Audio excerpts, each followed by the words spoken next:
today is Get Smart, Technical Career Pathways for Students, Industry and Education Partnerships.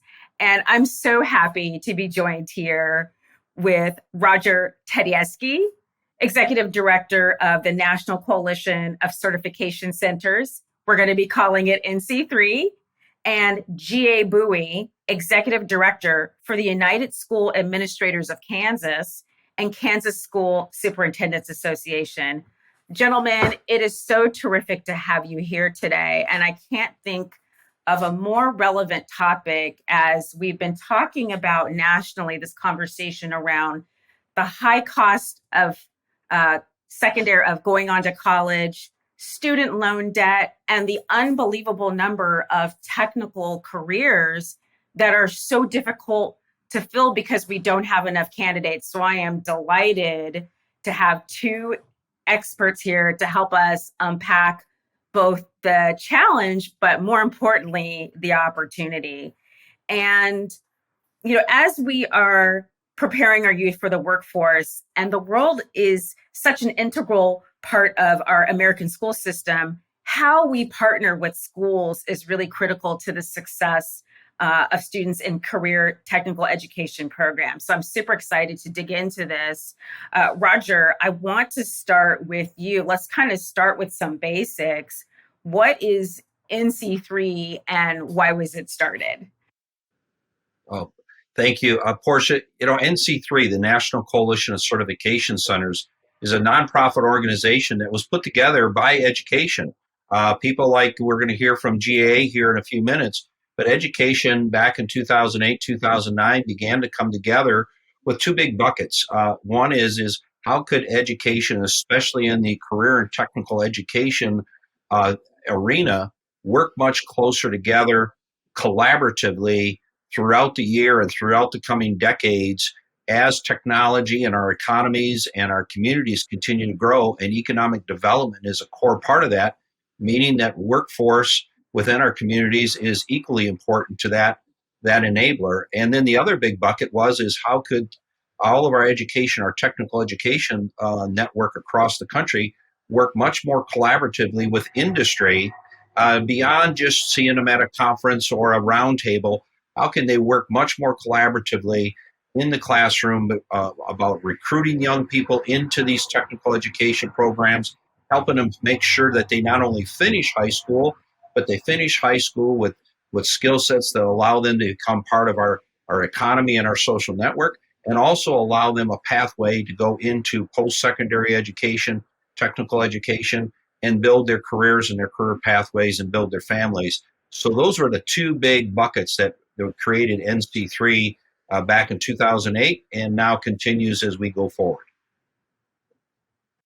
So Roger, I want to just unpack a little bit because you made a really, I think, important comment that is, again, something we've been talking about nationally, which is that partnership between industry and business and education. So from your standpoint, and I know we're going to hear very closely what GA says about this too as an educator, from your standpoint, what role does business and industry play in educating our future workforce?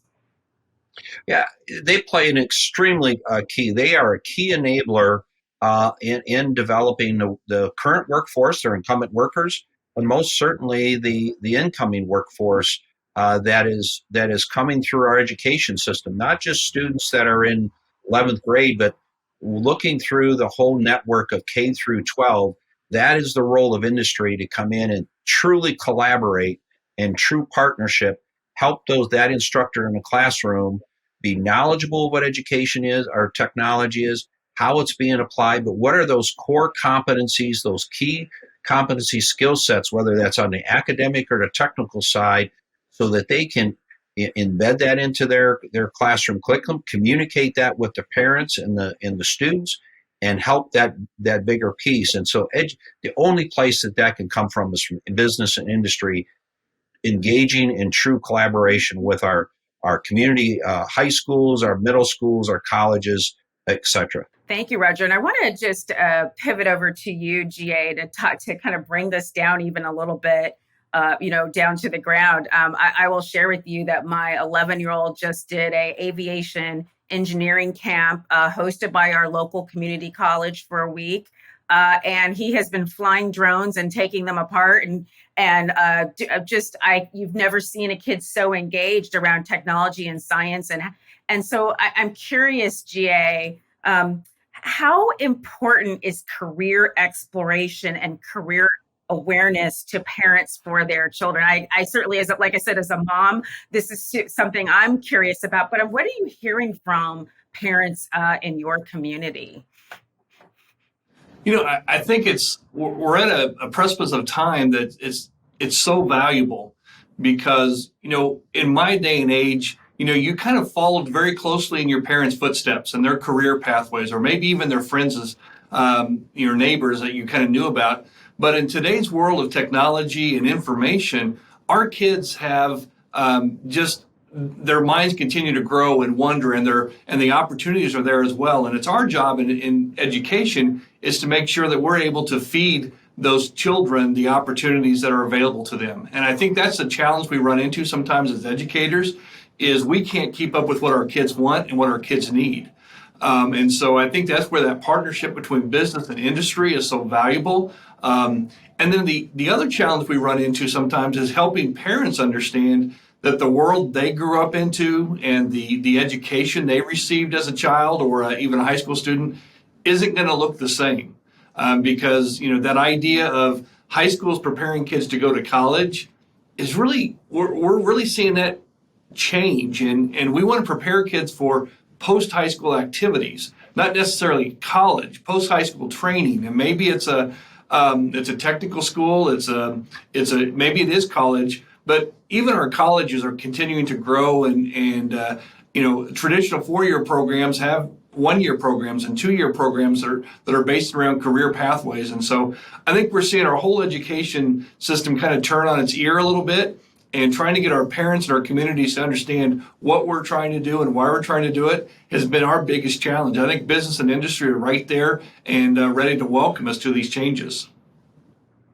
Oh, I think that's such an interesting comment, GA, and just to pull on that thread a little bit, because what I'm hearing is sort of business and industry is ready, right? And though what I wonder, listening to you speak, GA, is are parents thinking proactively about when their child is in elementary school, middle school, high school? Are they thinking and asking about what careers are available to my child? Is a technical career the right thing for my child?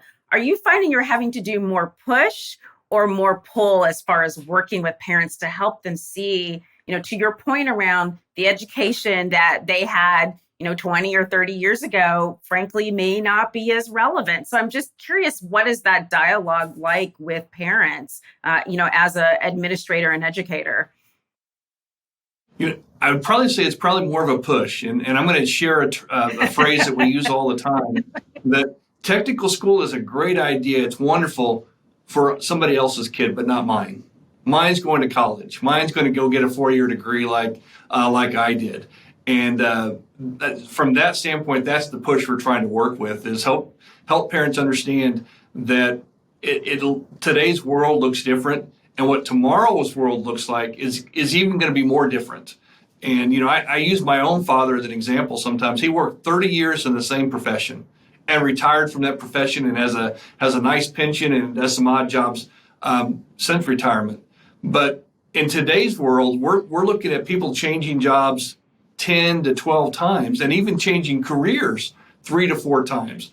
And so to think someone's going to go to college for 4 years or 6 years and then decide what to do, that world's really completely gone. They're trying to decide on a career pathway in middle school and high school, or at least what are their interests at that point in time, because a lot of people are ready to pursue those interests and they need the training. And that's where our business and industries are jumping in and saying, hey, we're ready to go. In my opinion, there's no silver bullet here, but we got to tell parents it's exciting to be a plumber and have your own business, because in our small towns and our big towns, that's what keeps the world going every day. GA, you are nodding your head in agreement. 100%, because I think, I think we have to get away from the term trade schools or trade programs, and it is career pathways. They're gonna dive off into some type of career after they graduate from high school, and then that career is going to probably lead into some other type of job or some other an additional career, because that's how fast our world is changing. Our world is evolving faster than it ever has before. And I heard I heard somebody talking the other day about going from records to 8-track tapes to cassette tapes to digital music, and what's the next phase. My kids don't know what any of those things are, by the way. And that's exactly it.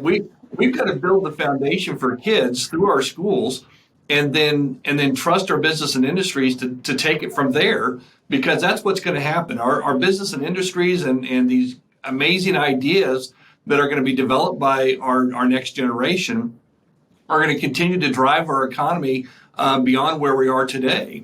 And so to think today, when you think about a school in the 1930s, in the 1930s, you had a teacher that stood in front of the classroom, and he was the history teacher, and he was the knower of all history. He knew it all, and he's going to relay as much as he knew to the kids. And then you go up to the 50s and 60s, and then we started having access to more books and encyclopedias and different resources. And so you were able to gather a little bit more. Today, the information is instantaneous. And so the idea of having to memorize what we used to do in schools is gone. We have to build the fundamentals of our soft skills and our basic skills for our kids, so they can be imaginative in those career sets and really understand the relationship between theory and practice, and understand the relationship between this is what it says in the textbook and here's the reality. We've got to continue to expand on understanding, and we use this term all the time. I don't know that we always believe in it, but our children and our kids today are going to be learning every single day of their life. They're going to be continuing to grow and learn. And so we have to truly engage kids into being lifelong learners, because that's really what it is. And then trust the partnership between what we do in our schools and what we need to do with our business and industry. And that's what's going to make the difference. We have some great programs across Kansas, and I've been in other states where they have amazing programs as well. But what we're going to continue to do is we're going to see those programs continue to change and evolve. And it really will go back to that idea of it's just a pathway. It's the pathway to something's next and where it goes. And I love, Roger, I'm going to jump on this and then I'll stop. But the analogy of, the plumber, I have my household needs. I need an HVAC person. I need a plumber. I need an electrician to make sure that home continues to work. But I also need the healthcare workers. I need them to take care of me personally and in my health.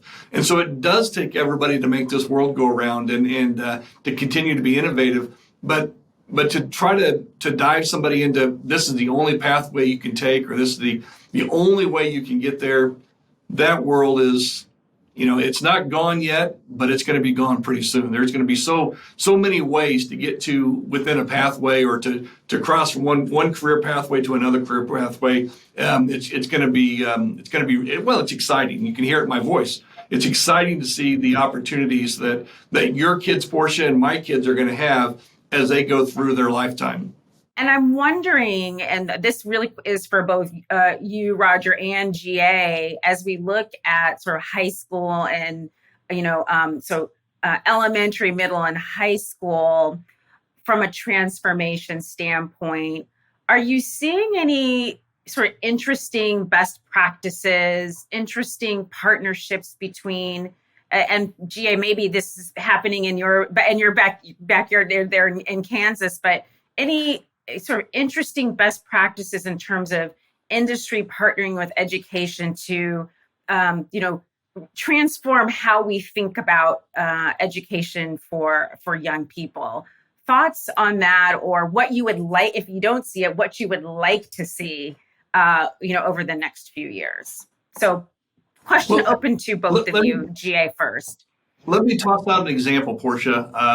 The western side of our state of Kansas is primarily agricultural, sparsely populated, and for so many years we would those small rural communities of Kansas would watch their most talented kids go through high school, valedictorian or high levels of success, go off to a college town, get a degree, and then poof, they're gone. They never come back home.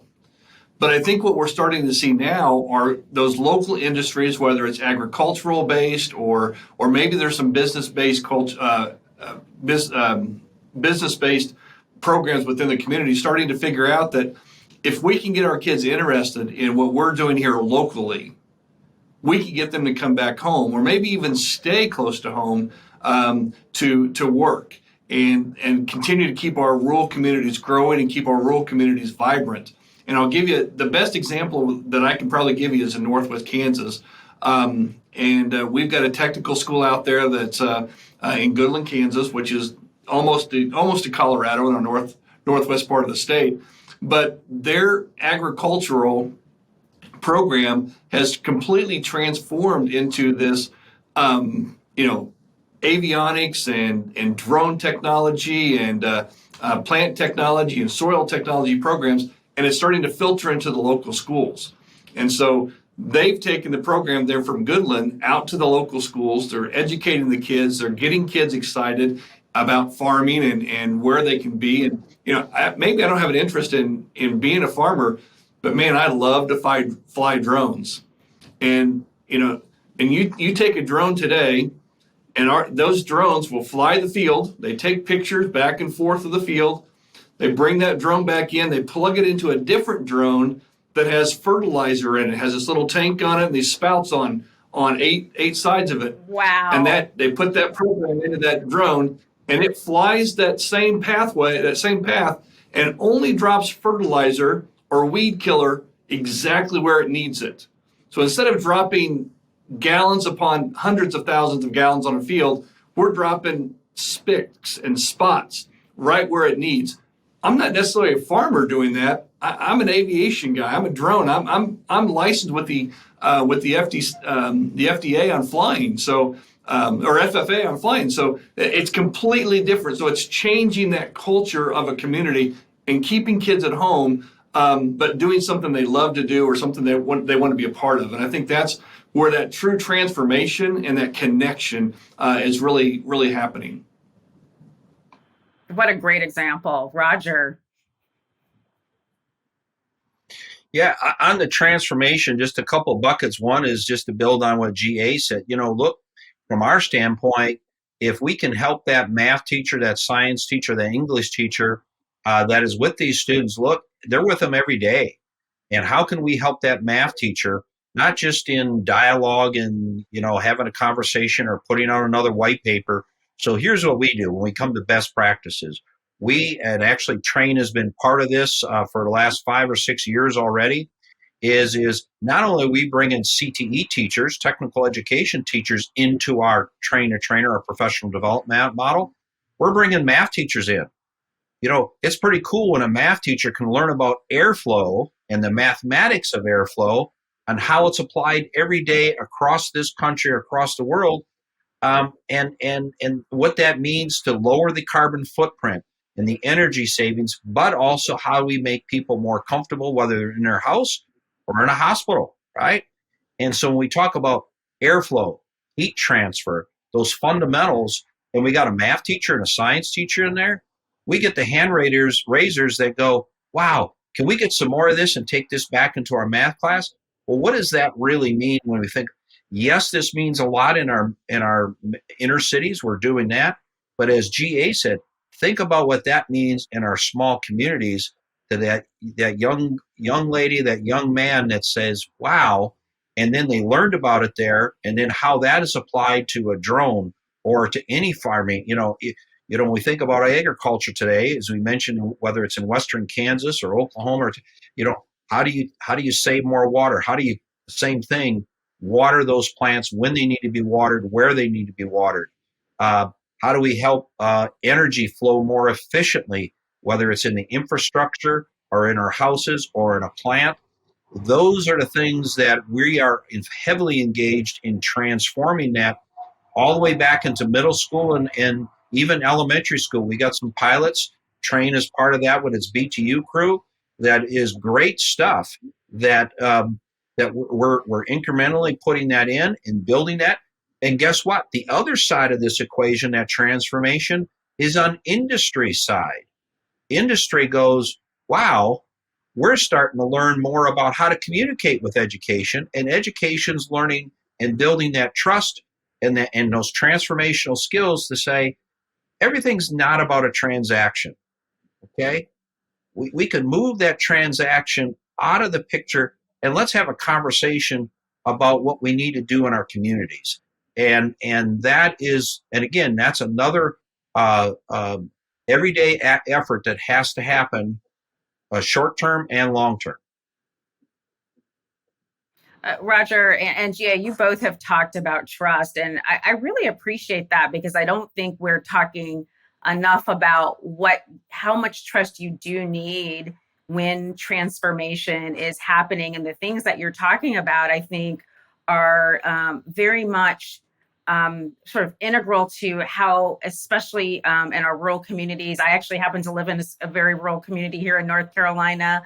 That's seen a lot of textile manufacturing leave.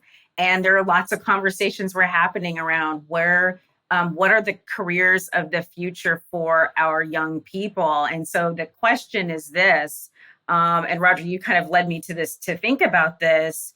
Are you seeing STEM career and technical education merging? And again, I think I'd love to hear thoughts from both of you on this. So, as we're seeing this explosion now in career pathing and technical education and STEM, and certainly there's not a school that's open now that's not talking about STEM or STEAM. Are we going to be merging those? Is it happening? Should it happen? Thoughts on that? And GA, maybe I'll start with you first.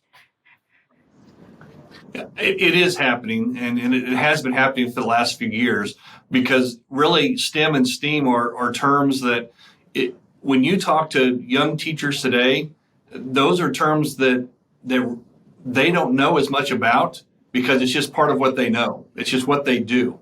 It's where the curriculum has gone. And so providing those connections for the kids, because, when those terms were kind of brought in and introduced, 5, 10, well, even 15 years ago, I'm trying to think back in my own career, when those terms were introduced and we were developing all this brand new curriculum, and oh man, we're earth shattering what we were doing. It was at that time, and we're getting to the point now that it is becoming almost second nature.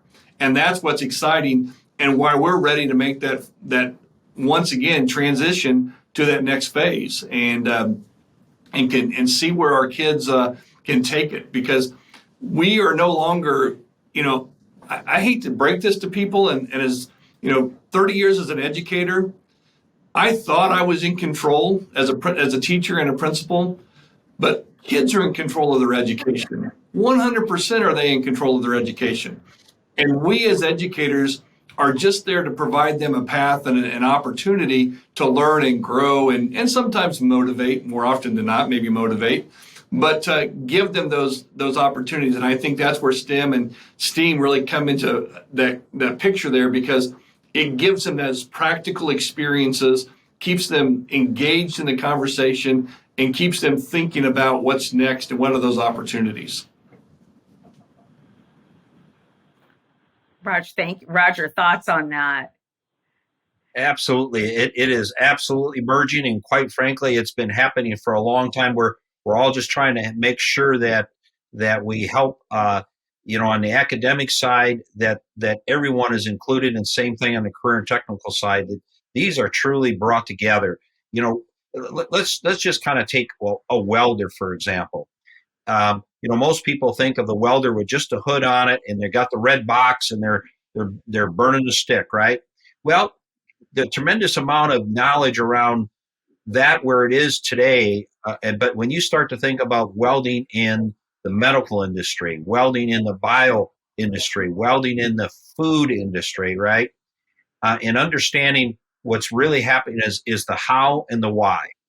And, that STEM teacher that can learn about the how and the why of the metallurgy and how the art form and those kind of things that make a solid weld that then when we get on an airplane, those things all work. When we have an infrastructure, those things all work, right?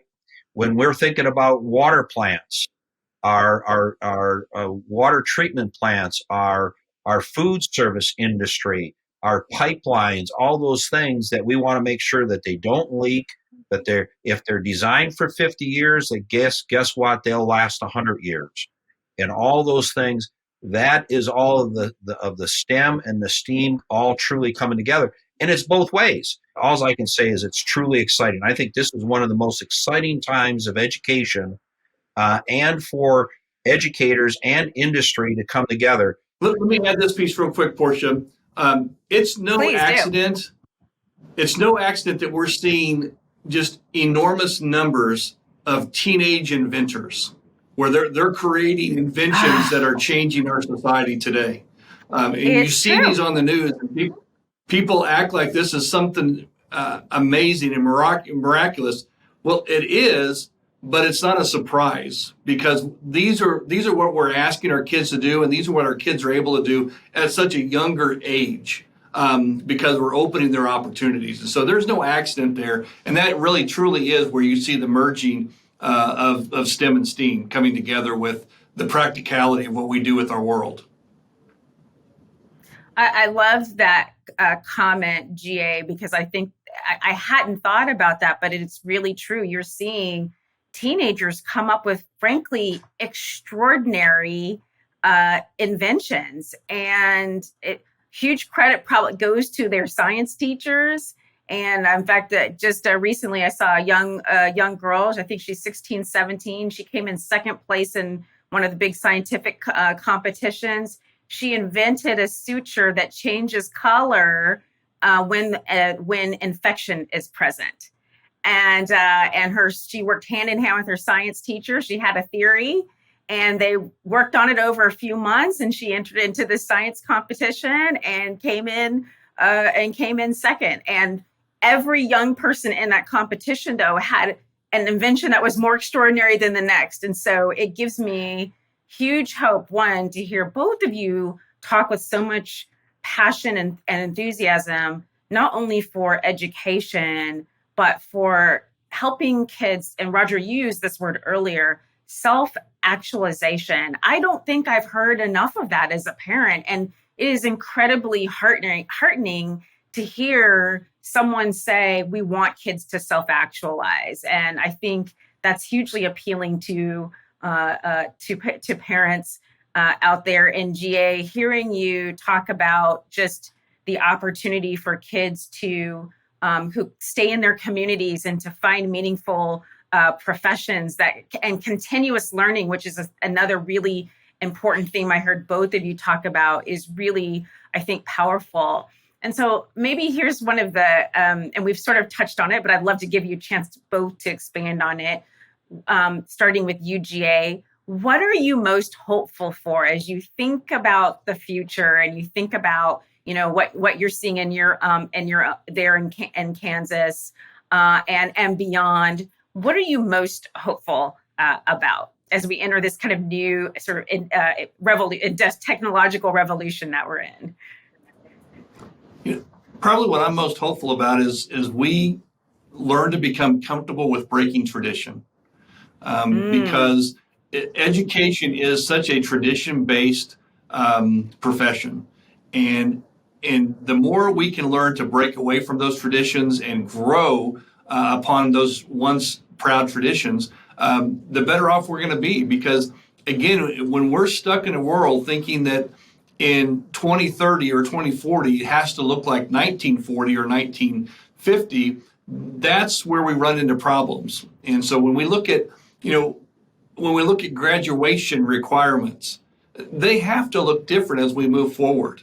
And when we look at schools and we look at teacher training, it has to look different from what it did before, because our world demands it. Our society demands it. And so for me, it's to continue to break those traditions, break down the old walls, rebuild our schools into something that is not what it used to be, but what it really can be, and what it reflects that we need moving forward. And I think we're starting to see that. But again, there's a trust factor there.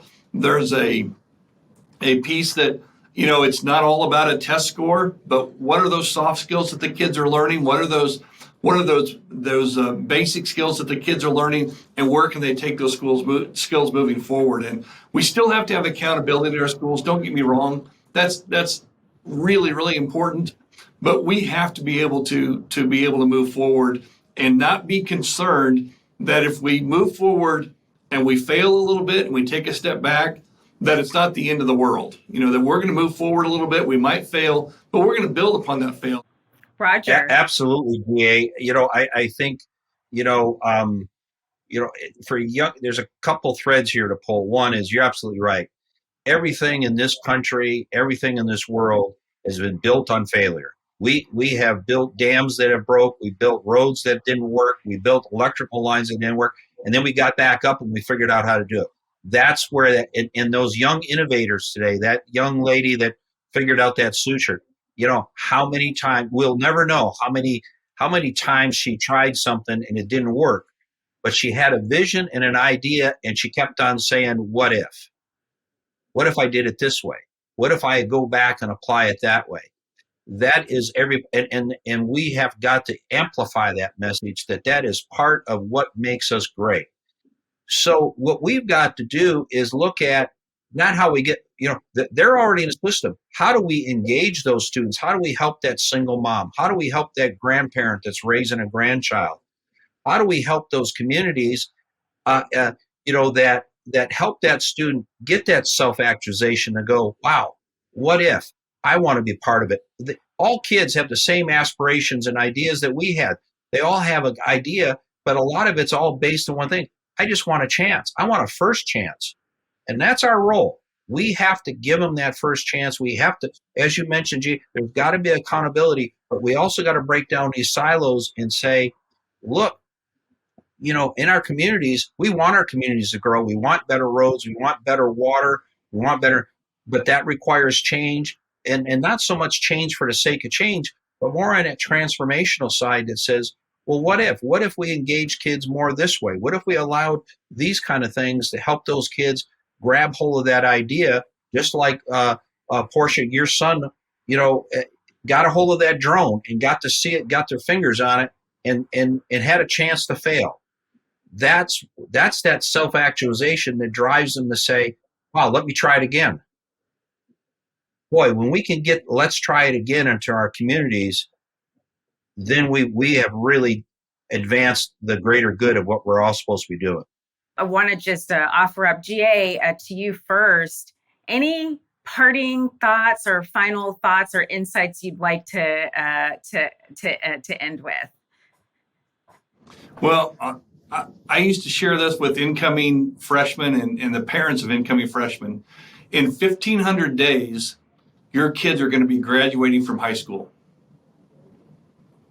And when you want to talk about mouths dropping and eyes opening, that's that pivotal point where people start realizing that's really quick. And I think what people sometimes forget is high school is quick. It moves really, really fast. And, the Friday night football games and the proms and the dances are all wonderful.